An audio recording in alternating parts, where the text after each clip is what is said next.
at pagsubok mula noon hanggang ngayon. Taong 2016, nang ma-diagnose po ang aking ama na mayroong aneurysm. Ang sabi ho ng doktor, gahibla na lamang kapag hindi siya naoperahan sa loob ng isang araw, maaari na hong mamatay ang aking ama.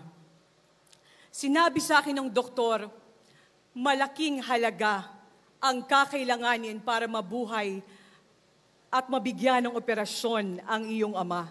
Kinakailangan pang kumuha ng mga doktor mula sa ibang bansa para maoperahan siya. Nung sabihin ho sa akin ang halaga, napatuluho ang luha ko. Sa dalawang kadahilanan.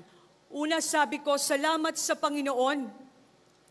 Binigyan niya ako ng kalakasan at trabaho para ho matustusan ko ang pagpapaopera sa aking ama para ho madagdagan ang kanyang buhay.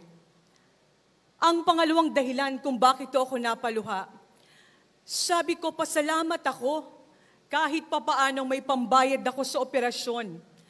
Pero paano ang mga taong walang-wala sa buhay at pag sinabi ng doktor na isang araw kapag hindi mo na ipaopera ang iyong ama ay mamamatay na.